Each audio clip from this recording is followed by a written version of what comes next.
Hey guys, it's Jamie with Group Fitness Headquarters, and today we have an amazing interview with Get Badass with Burns. And I want to tell you, this amazing dance fitness instructor has completely changed how I think about instructing a class, either remotely, online, live, in person. She is the person that you should check out for not only watching what she puts together, but also her coaching program on how to learn how to be a better instructor.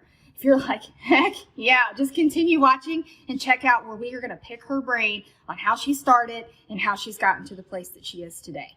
And this channel right here is the perfect spot. If you're thinking about being an instructor, or you just went and took that training class and you're asking yourself, what the heck now? Or even more, it is for that instructor that's been teaching for a minute and is ready to take their classes up to the next level. So if this sounds like something that you're like, yes, this is what I need, make sure you hit that subscribe button. Check out some of our other videos and more interviews to come. All right, let's go meet Burns. My friends, I am so excited to introduce you to Get Badass with Burns. We are going to pick her brain, ask her 1,001 questions of how she started, how in the world she has gotten to the spot that she is. I'm telling you, she is the fitness guru if you were planning on doing dance fitness, and she can also put together a hella boot camp. So this is our girl. We are going to ask her a shit ton of questions today. If you have kids in the room, I highly recommend that you just ask them to leave because we're just going to keep it real today.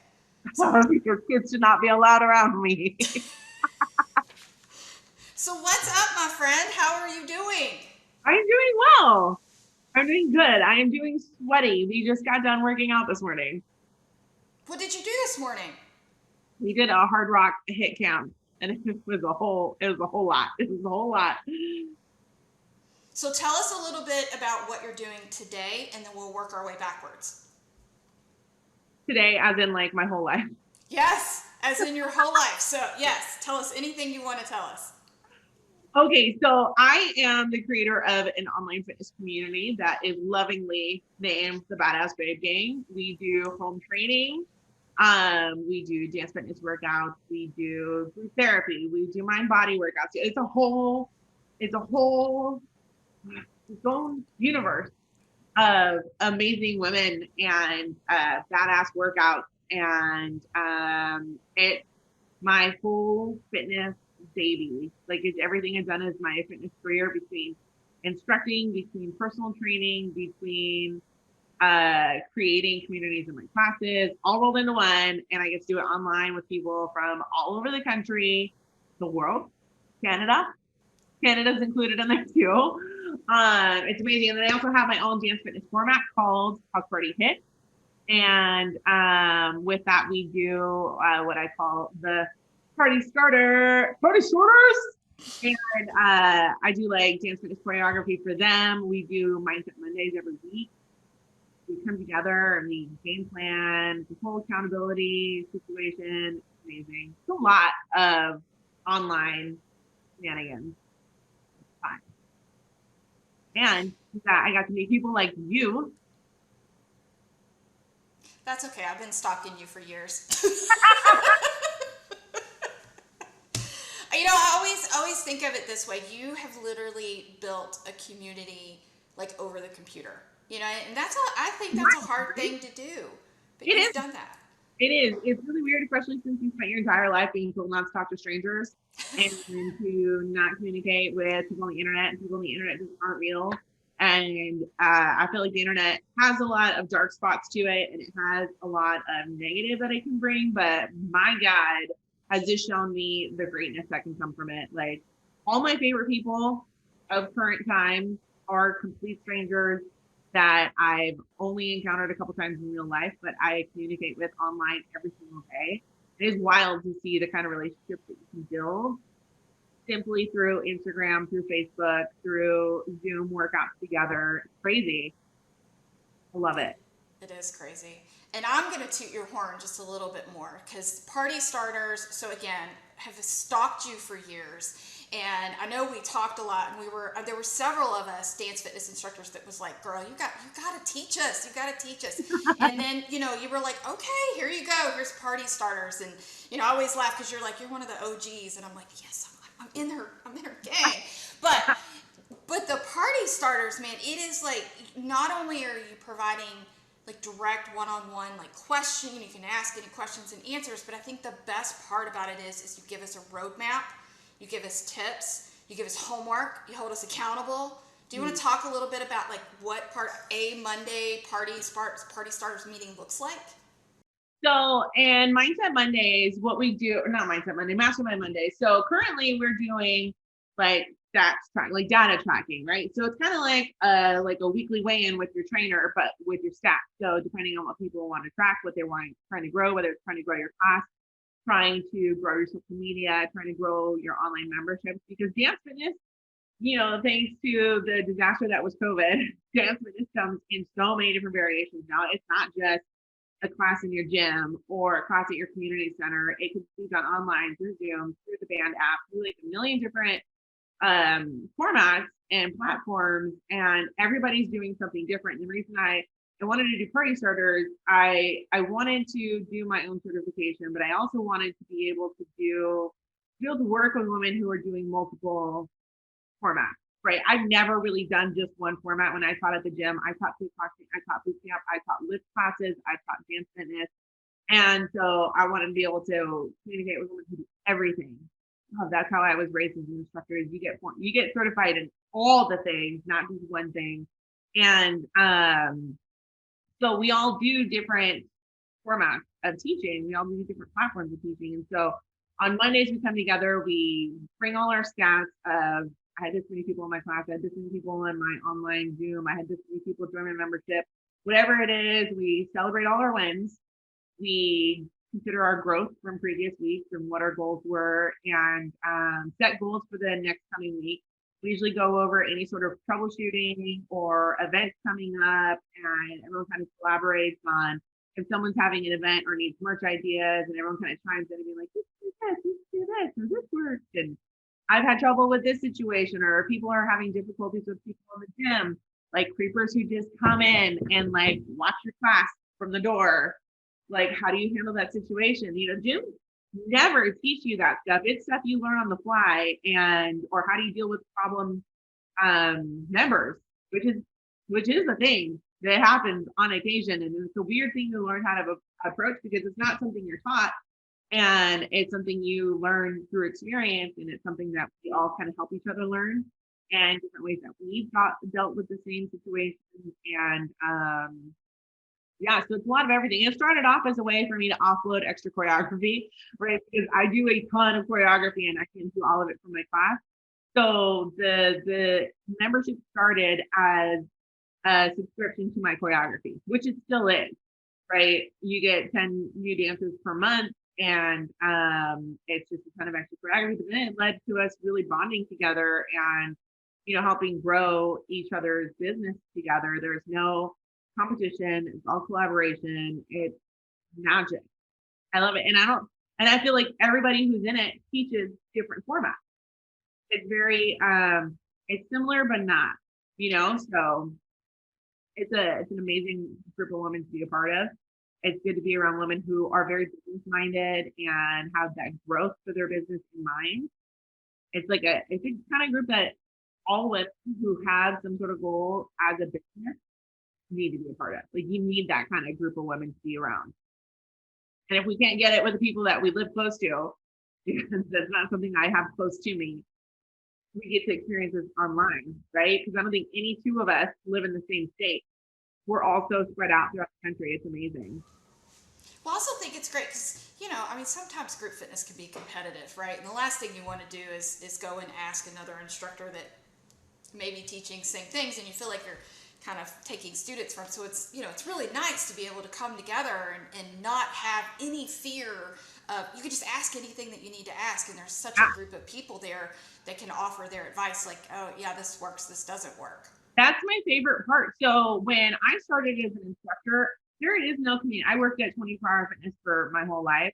I don't work there anymore, so I feel like I can name drop no more.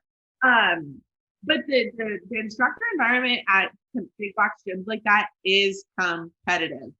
It's so not the community that I strive for. It's not a community I want to be a part of. It's very competitive, very catty. It's very if if you come to my class, you better not go to her class. You know what I mean? Like it's so dumb. It's so dumb. And the person it hurts most members, right? Because you're not getting that well-rounded workout experience that you deserve. And so I would ask instructors like, hey, this is really cool. How did you get your music to sound like this? Hey, what platform do you use for live streaming? Hey, what do you do for this? And they'd be like, oh, it's dumb. You wouldn't want to use it. Oh, it's something no, you wouldn't want to know. It's just something simple. Oh, it's so complicated. I wouldn't even know how to explain it. It's essentially saying, I will never tell you because I don't want you as competition. You know what I mean? And so you could ask a million instructors or women who have done it very similar to what you're aiming for, and they're very hush hush with information because they don't want you to be a competitor. And I don't like that idea of competition. I mean, like, it's hard to when you have like that like focused mindset to not be competitive, but it's just not fun. It's not as fun as collaborating could be. So that was not ever my jam. But so when I realized like I am surely not the only instructor who is getting shut down like this by other people, I wanted to create a group of women who would never shut down another instructor. And that's where Party Starters came from, where it's like, hey, I have an idea for some choreography. And it's not like I will never tell you my choreography idea because I don't want you to steal them. It's like, hey, why don't you try this? Or like, I want, to do koozies or t-shirts. How do you do your merch? You're like, this is how I do it. This is the guy I get it from. These are the websites I put it from. Do all the things, I wanted that kind of environment as opposed to the tight-lipped, secure. Like, girl, I can just Google it. I'll figure it out. And I did a lot. That's how I found out most of my things for my website, for my videos, for everything has been through Googling. So I wanted to take that Google step out for women. And then that became Party Starters. So how does somebody go about, and I will also put this information down in the description, how do they find Party Starters? On my website, badasswithburns.com, the subscription is called Start the Party. And that gives you instant access to our entire choreography library. So I have a ton of stuff on YouTube, obviously. I also have a ton of exclusive stuff that's just for Party Starters and stuff that eventually gets up on YouTube. But any of the new songs that come out now that I teach classes on Fridays, I do new choreography every Friday for New Music Friday for everything that comes out new. And then Mondays at 10 a.m. Pacific Standard Time, we do our masterminds, which is when we start doing all these data collections and chit chats about our goals. We do a monthly book club of a personal development book we're into, which right now is Wake Up from Lindsay T. Moreno, which is amazing. I think that all her books are mandatory reading for women in business. Yeah. Well, I'll put all of that, her Instagram, her YouTube, her Facebook, her website, highly recommend, just going and checking it all out because she's absolutely amazing. Okay, so I want to shift back a little bit and think back to how in the world you started. Where, when, how long have you been doing this? What was your first format? What made you want to be a group fitness instructor? Okay, so do you remember back in the 90s when number one, a man named Billy Blank was doing Tae Bo? So my mom would order all the workout videos from infomercials. She would get the Billy Blank.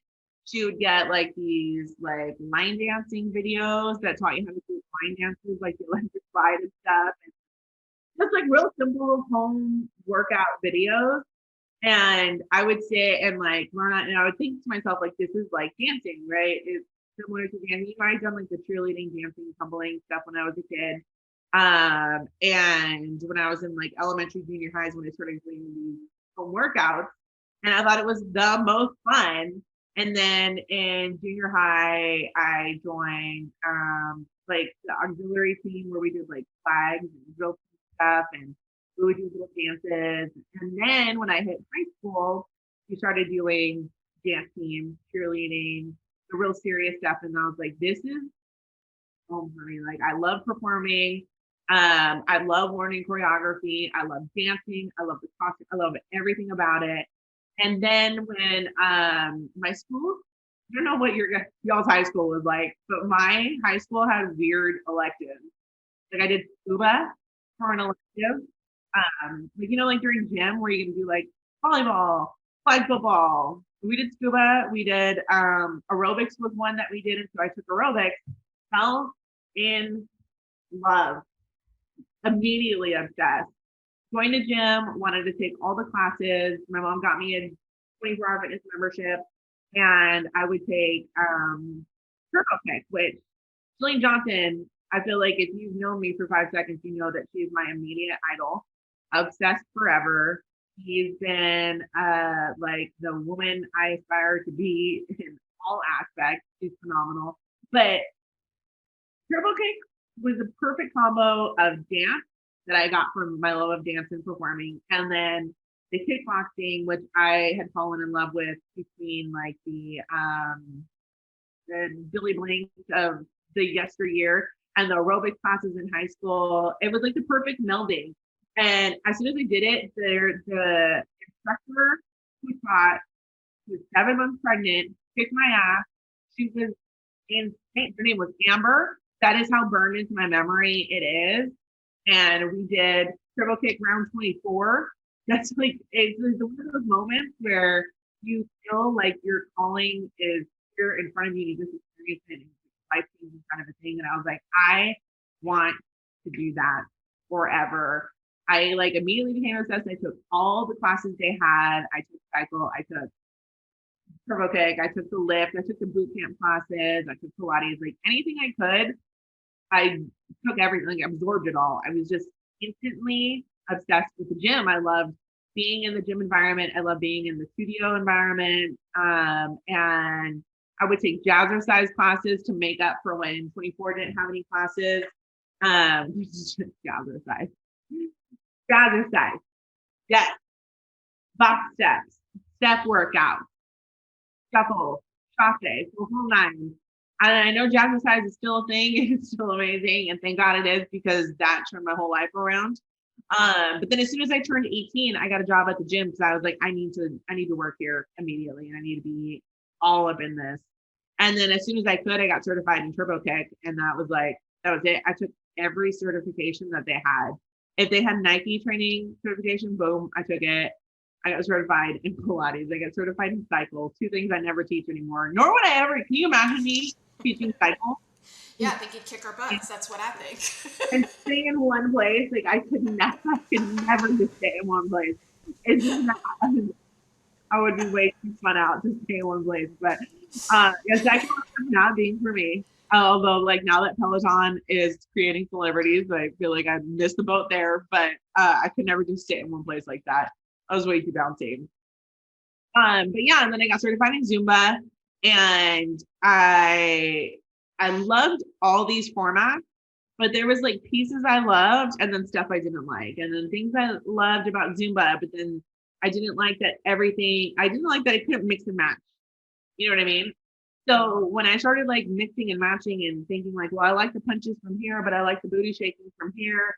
And I like the burpees that we do in Nike training. And I like all these different aspects of different formats, but nothing really had the everything that I needed. And that's when I created my own. They renamed my class to Cardio Dance Party, and then I rebranded it to House Party Hit. And now we're here. So that actually leads into a really good question, because teaching in big box gyms, they're always about, you have to kind of fit a certain box. You have to teach this one or this one or this one. And so if you make the decision that you kind of want to branch out and teach something that's a little bit more unique, do you have any tips of how to approach that gym and say, hey, let's try this out? I was blessed with amazing managers. When I first started so I got certified and did all my group fitness stuff in Texas, and my management team in Texas was amazing. I feel like they would come in, and as terrifying as it sounds, they would audit your classes. They'd stand in the back with a clipboard, take notes of everything you were doing. Yeah.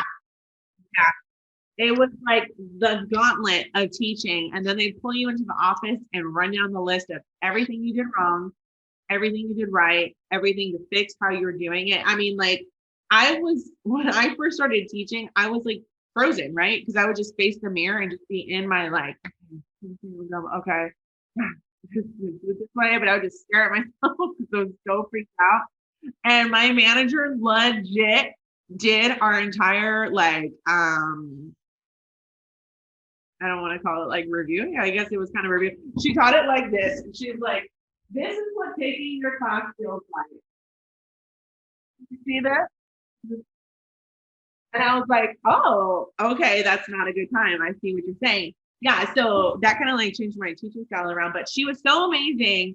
And she's like, I feel like you could be an amazing instructor, but we just need to fix this and this. And because she'd worked so much with me, she gave me a lot of leeway. So when I came to her and I told her, like, hey, I want to audition this class for you. I've been choreographing it. I've been putting it together and designing it the way that I feel like it should be. Can I audition it and see if we can put it on the schedule? And I did, and completely froze up the entire first time because there's 3 managers who were all watching me, and I straight up panicked. I couldn't do it, and I was like, you just got to give me like 5 minutes to clear my head. And then I came back, crushed it, and didn't put it on the schedule. So she was amazing. She was very, very much like, let's have you teach what you're best at, because that's what's going to make you an amazing instructor for our members. Big box gyms are hard. It really does take building a relationship with a manager, with the fitness director, whoever's going to be designing the schedule, and also showing that there's a want for it. Like there's a demand for what it is that you're trying to deliver. Because if you're at a gym where everybody primarily likes to take cycle and lift, and you're like, no, I want to put this workout class in there, it's going to be a hard sell. You know what I mean? So it's a matter of knowing what the demand is of the people in the room. So if you have like a ton of people and you're like, hey, I'm going to demo this class for you. I'm going to demo this in 5 seconds. I'm going to show you what this could be. And you have people who would request it, that would make a big difference. So I had like a whole campaign of people when I moved here. I moved back to California, and they had me teaching Zumba. They wouldn't let me change the name on the schedule of the Friday Dance Party, which was my combo class, right? It was a little bit of my Frankenstein. And they were like, no, it's got to be Zumba. This is what the people want here, is they want Zumba. And I had everybody kind of petition and use social media to tag the gym right on their Facebook page. Like, this is what we want. We want this class. Put more of it on the schedule. Please, please, please, please, please. And eventually they did. And it was lucky for me because I got to teach it all the way up until COVID cut classes completely at 24. That was nice. But yeah, knowing that there's a demand for it at the gym is first and foremost, because if nobody wants it at the gym and you can't show that people want it at the gym and that it could be potential for a big class, that would be like first and foremost before even taking it to a management team. Letting them do a demo class. So I had them put me in a time slot that wasn't as popular. It was supposed to be a free class. I was like, I'll do it for free. I don't recommend doing that, but they also wouldn't let me. But I was like, just please, please, please. I know this class can be great. Just let me demo it to people. Give me a time slot and I'll pack the room, right? So they're like, we'll give you one chance to try. They gave me a Saturday morning, 10:30 a.m. at a gym I never taught at before. But man, I printed out flyers. I was putting them on all the treadmills about that there was going to be a class coming up that people needed to try. I lit up social media like a beast. I got all of my friends, anyone I've ever met that lived in the vicinity. I was like, please, please, please just come, bring a friend. You have to try it. It's my baby. I don't want to have to teach Zumba forever. No, not knocking Zumba. It's just not, I can't do it the whole time. I was like, I really, really, really, really, really want to try. I want this. I feel like it could be great for this area. Please come. And they did. It was a huge turnout. But man, I hustled for like 3 weeks to pull people into that class. But from that class, if you've ever seen my YouTube videos or you've seen my Badass Babe Gang videos, every single girl there, my friend Carol, my friend Mary, my friend Stephanie, my friend, I met them all through that class. That initial trial class where it was just a one-off. They just happened to roll in and we ended up being best friends. And now camp to their children, we spend holidays together. It's wild, but But yeah, making sure there's a demand for it. If they give you the opportunity to demo it, hustle that class and get people in there to show that it could be a viable class. That's good. That's good. I will say that one of the biggest lessons that I have learned from you is it's not about walking in the door, teaching a class, and leaving, but instead it's about building that relationship for the people that are in the class, attending. And can you talk a little bit about that? Yeah. So there's different kinds of instructors, right? And there's instructors that go to perform, that are just there for them, and they're going to perform, and they're going to do their job, and they're going to bounce out. And then there's instructors that build communities, and you want to be an instructor that builds a community.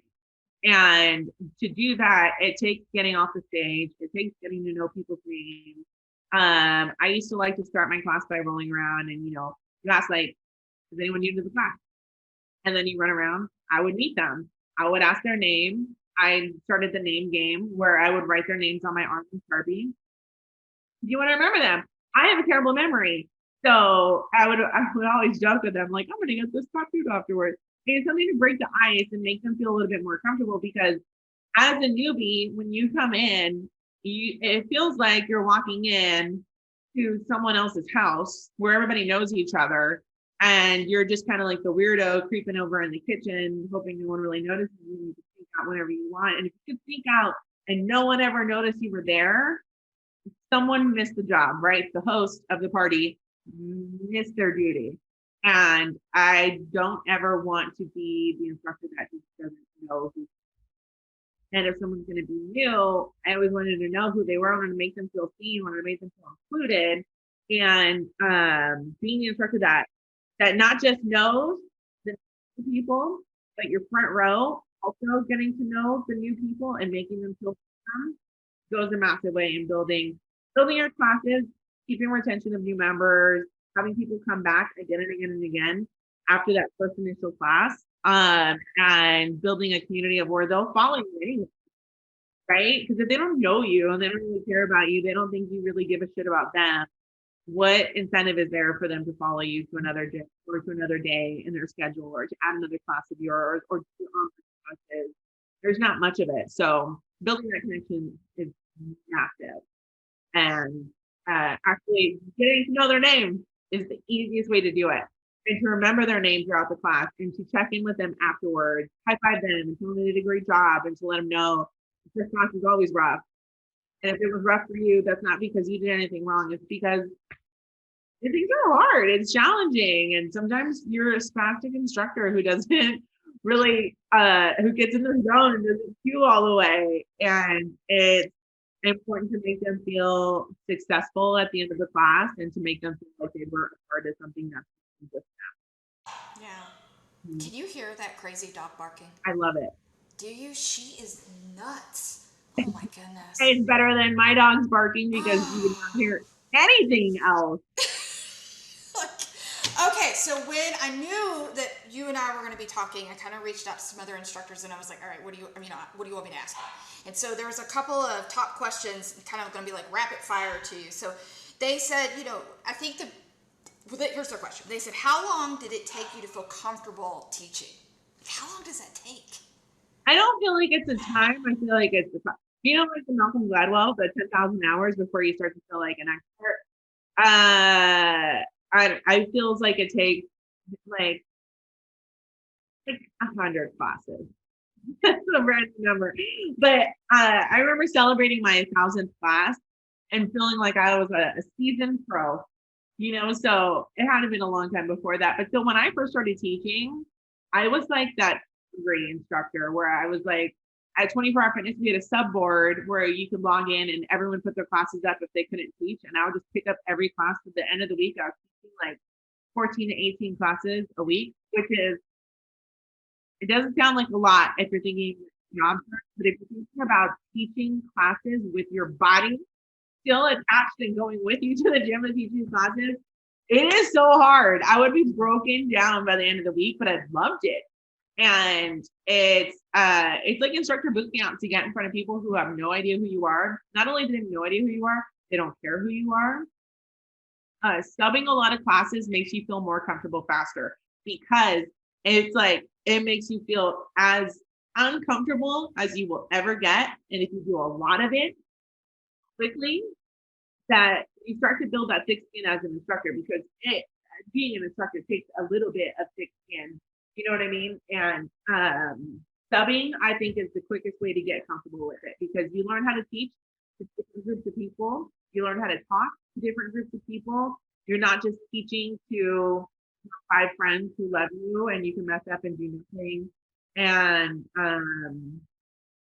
you barely even have to teach to your friends who make up the classes to work out with you or practice with you, you know? So I feel like getting in front of strangers often will make you feel more comfortable faster, which sounds counterintuitive, but I swear to God, it's not. It's like working out. You got to build that muscle up. No, I love it. Yeah, I love it. Subbing gets you there faster, but it takes a while. So what is the biggest tip? This is it. What's the biggest tip you would give to someone who is like brand new, like under 5 classes? Under 5 classes, number 1 would be to sub. Number 2, to take other people's classes. It's something that people tend to forget to do as they become a more seasoned instructor. And it should be something that should be mandatory homework. This is like one of the things I give the party starters as homework is to take other people's classes. And not just take other people's classes, take other classes of people who aren't you teach. You need to feel what it's like to be a newbie. You need to look and see how other instructors teach. So if you're not teaching a lot of classes and you don't have the opportunity to teach a lot of classes, take a lot of classes. Absorb what the instructor is doing.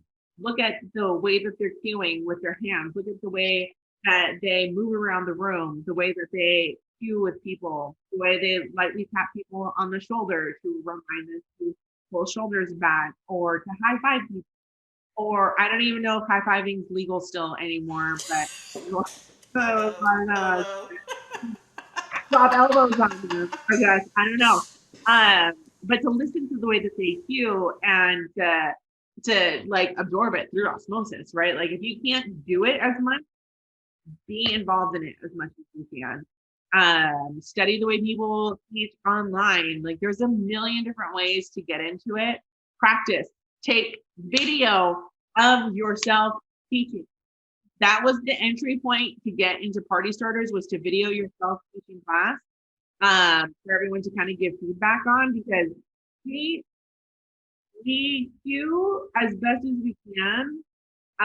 But when you start to get comfortable, when you've been teaching the same group of people for a really, really long time and you haven't had a lot to jump in, you haven't been subbing a lot, and you're teaching your same regulars all the time, it's very easy to get very lazy. And so it's kind of the same thing with newbies, is you're just a little kind of like scared to talk. You're a little scared to say anything out loud. You're scared to switch your perspective and face the room or face away. So videoing yourself and seeing yourself teach goes a long way in your process.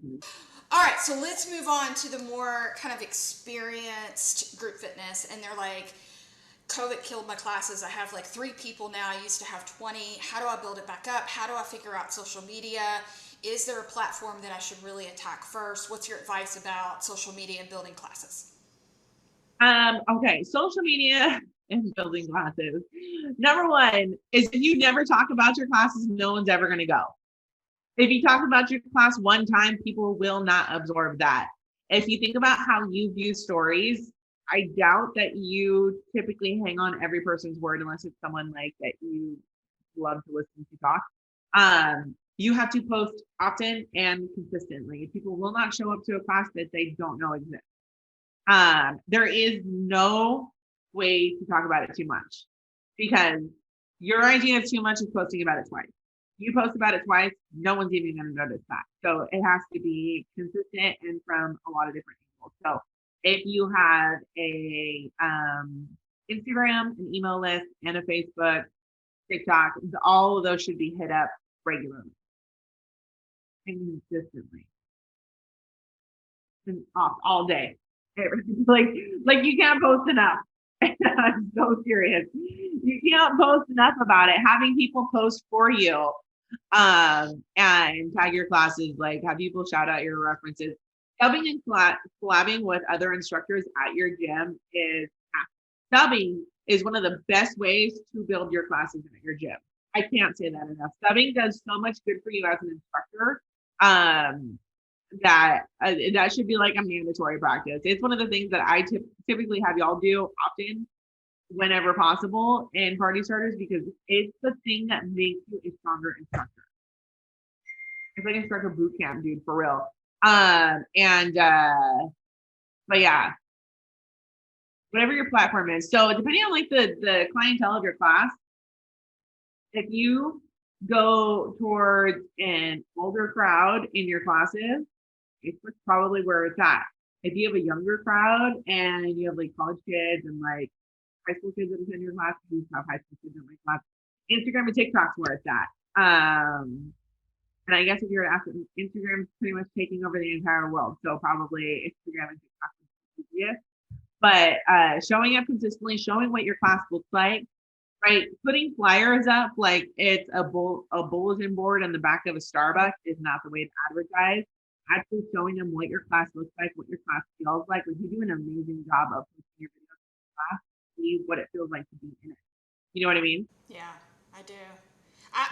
And I'll give a really big, a big plug for Party Starters, because I think a lot of us are like, okay, I have no idea how to do an Instagram reel, or, how should I do it? Where should I do it if I want to do a TikTok? And I will say in Party Starters, I feel like there's really a breakdown and almost just try it, try it, do this, here's an idea, spit it out, let's come back again on Monday and talk about it. So I would say, if you're an instructor and you're really like, I want to grow social media, I don't know where to start, I don't know what to do, you need to join Party Starters. I mean, it legit is the way to go. So, all right, so last question. Let's do three. And I know it's probably going to be a sub. I think it's going to be one.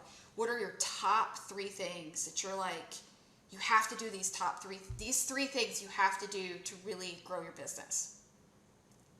And like online or all the above. Online. I became a group fitness instructor and I want to grow. So what are the top three things that you would say, whether it's online or in-person classes?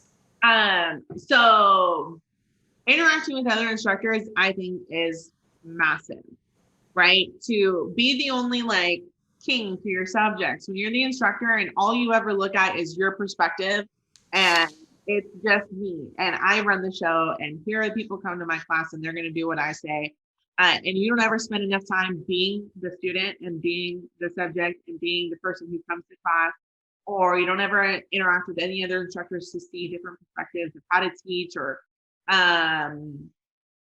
different ways of running your business. I mean, not like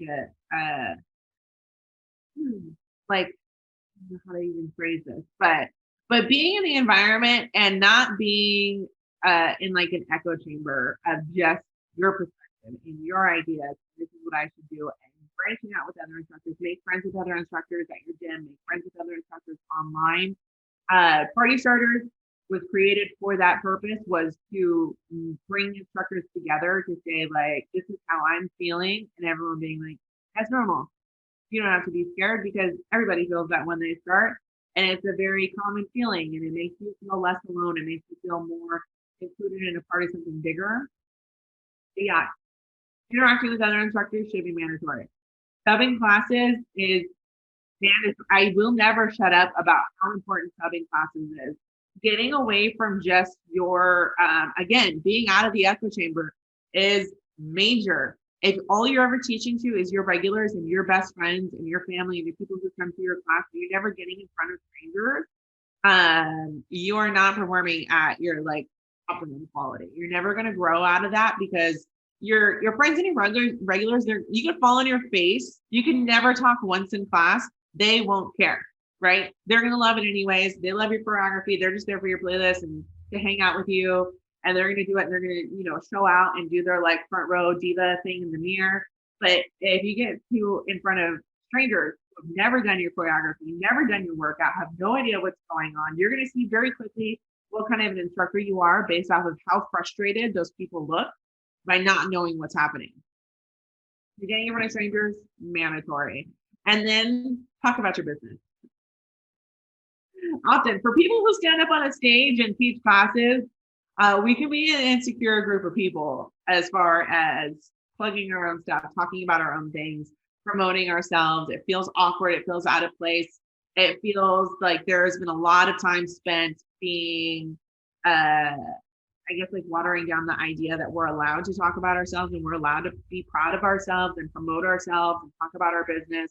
And that shit don't belong here because we talk about it often.